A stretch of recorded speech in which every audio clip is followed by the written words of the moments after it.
Namaste students, this is Chitralekha from Swami RN Senior Secondary School welcomes you all on the YouTube channel of RSV Group of Schools. Today we will read chapter number 1 of Civics class 8 and our topic is the Indian Constitution. Okay, in this chapter we will discuss about what is Constitution and what are the main characteristics and features of the Constitution and what is the need of the Constitution. Okay, let's start with the introduction. What is Constitution? A constitution is a set of fundamental principles or established precedents according to which a state or other organization is governed. Or, in simple terms, we can say that a constitution is a set of written rules according to which a state is governed. Okay, what is the need of a constitution? It generates trust that is necessary for different kinds of people to live together. It specifies how the government will be constituted or framed, which means who will have the power and what decisions will they be responsible for, who will having the power of taking which decisions. It lays down limitations on the powers of the government and makes the citizens aware of their rights. It controls the powers of the government. It expresses the aspiration of people for building a good society. It boosts up the hope of the people to build a good society.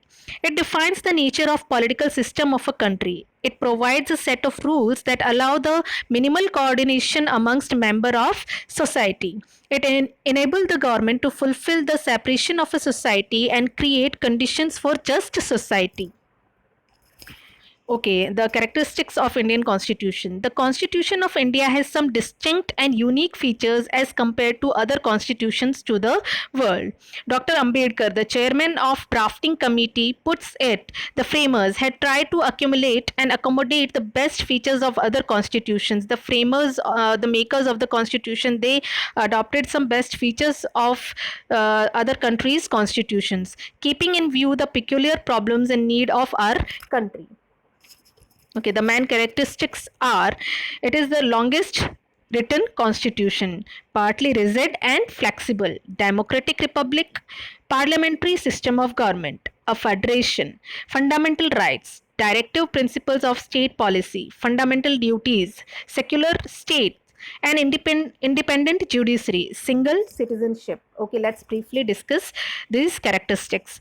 Okay, the first one is written constitution. The Constitution of India is a written constitution. It was framed by a constituent assembly which was established for the purpose in 1946.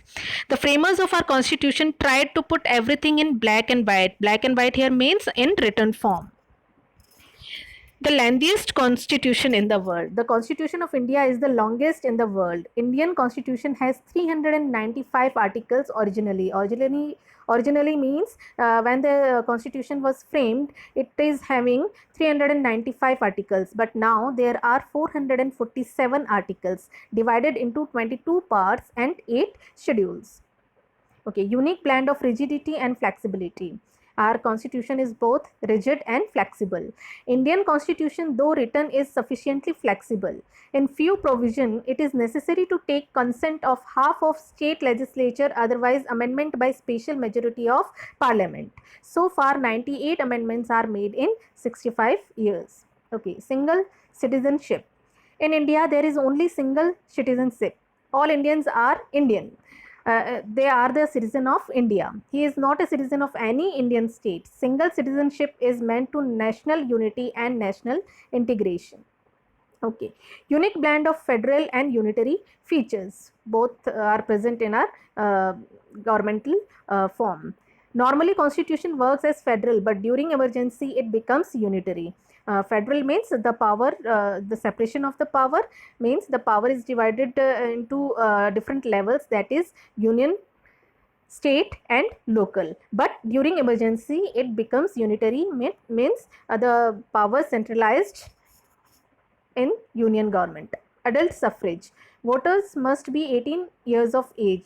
Okay, what is the meaning of universal adult suffrage? Universal adult suffrage means all adults, all the persons who are above the 18 years of age are having the right to vote. There is no discrimination in relation to education, gender, property, rich or poor, etc.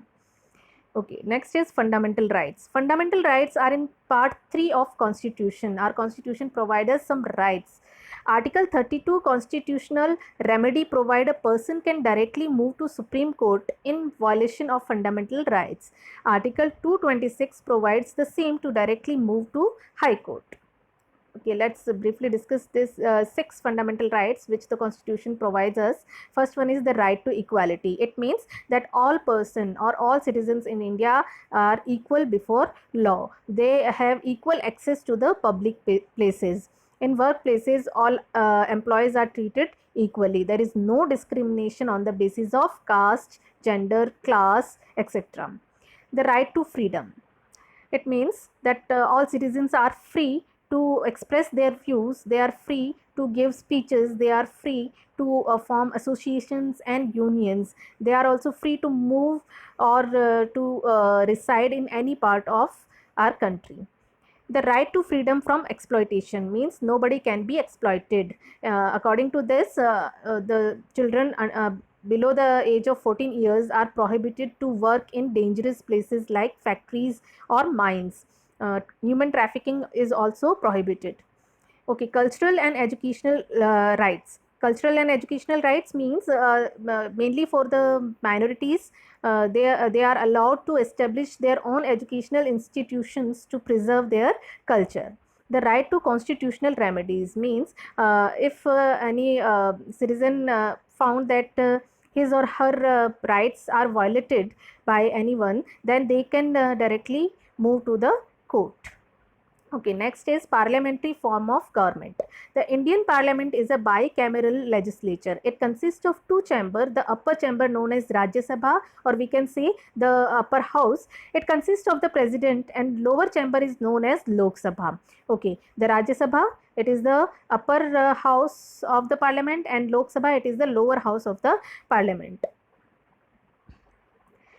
Preamble to Constitution of India. The preamble can be referred to as the preface which highlights the essence of the entire constitution.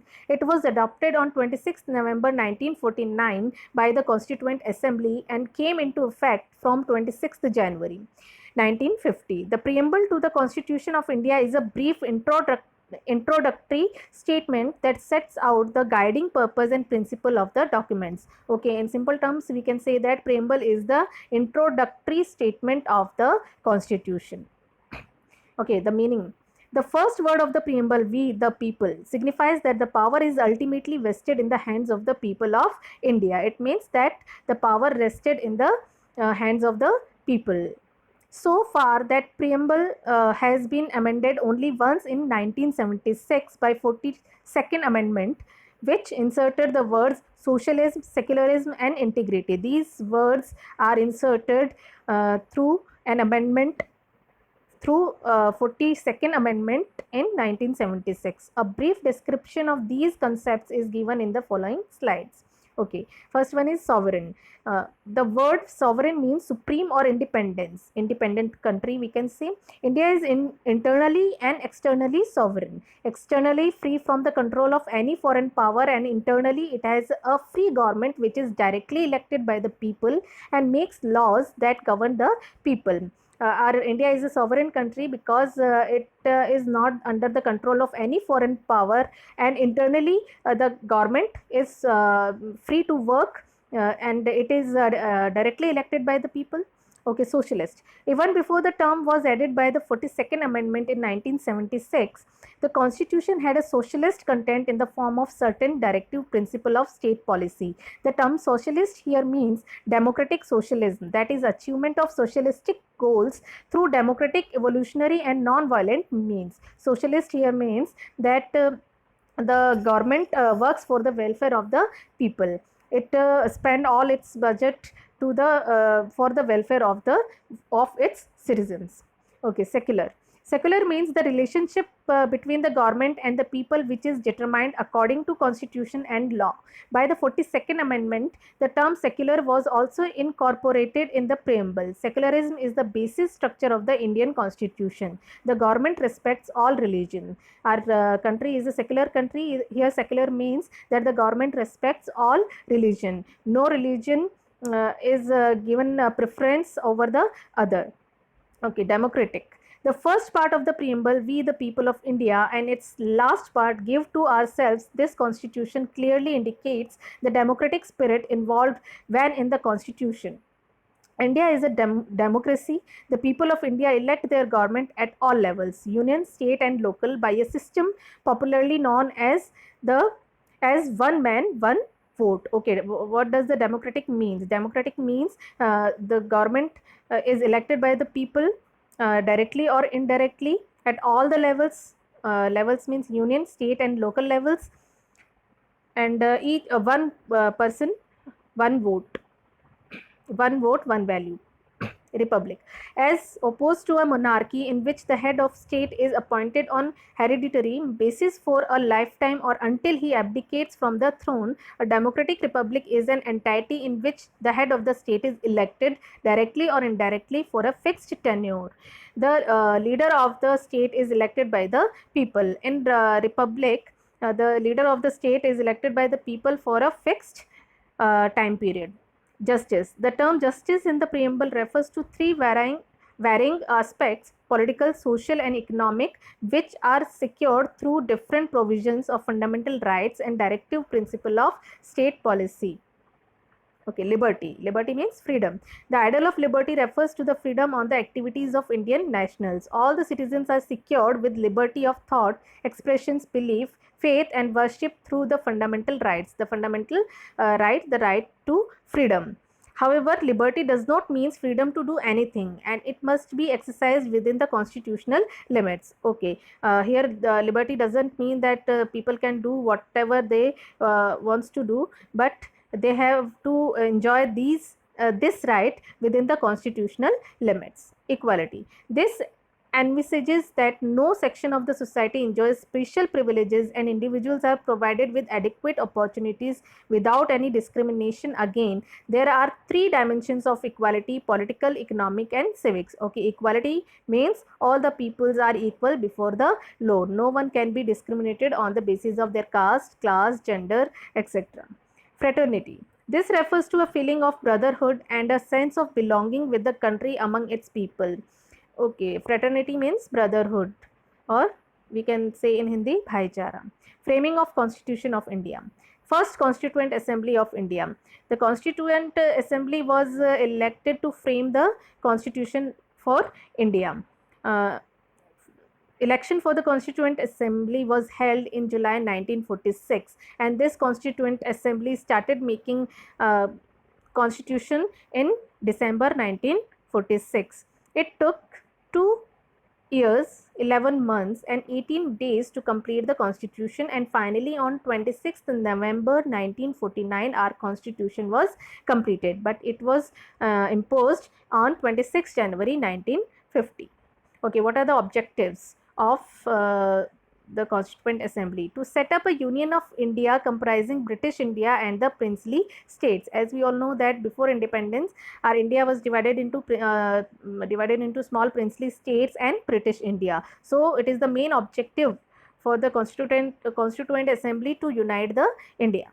To set up federal form of government with separate state and central government. Okay, federal form of government means separation of power of the government in state and central governments. To set up a democracy in which all powers is derived from the people. Democracy means the head of the country is elected by the people. To protect the integrity of India and her sovereign rights over land, sea, and air. To help India attain its rightful place in the world and work for peace and welfare. Okay, makers of the Indian Constitution. Dr. Sachidanand Sinha was the first president, temporary president he was, of the Constituent Assembly when it met on December 9, 1946. In the first meeting of Constituent Assembly, our president was the president of Constituent Assembly was Dr. Sachidanand Sinha. After him, Dr. Rajendra Prasad then became the president of the Constituent Assembly. Okay, father of our constitution, he is B.R. Ambedkar. Dr. Bhimrao Ambedkar became the chairman of its drafting committee on December 11, 1946. Okay, borrowed features of Constitution of India. We have the makers of the constitution adopted some basic features, some good features from the other countries' constitution. So let us discuss about that. From UK, they have adopted first president, prime minister, parliamentary type of government. Second, lower house more powerful. Third, council of ministers responsible for lower house. Fourth, provision of speaker in Lok Sabha. From USA, written constitution, fundamental rights, Supreme Court. Appointment of vice president, head of the state known as president. Provision of state judicial review. These are taken from USA. From Australia, concurrent list, central state relationship, language of the preamble. These features are taken from Australian constitution. From USSR, fundamental duties and 5-year plans. From Germany, emergency provisions. From Japan, law on which the Supreme Court functions. It was taken from Japan. From Canada, federal system and residuary powers. Federal system, I already told you the separation of the power into different levels. From South Africa, procedures of constitutional amendments. Constitutional amendments means the changes in the constitution. From Ireland, concept of directive principle of state policy. Okay student, this much from your chapter. Thank you. Have a nice day ahead.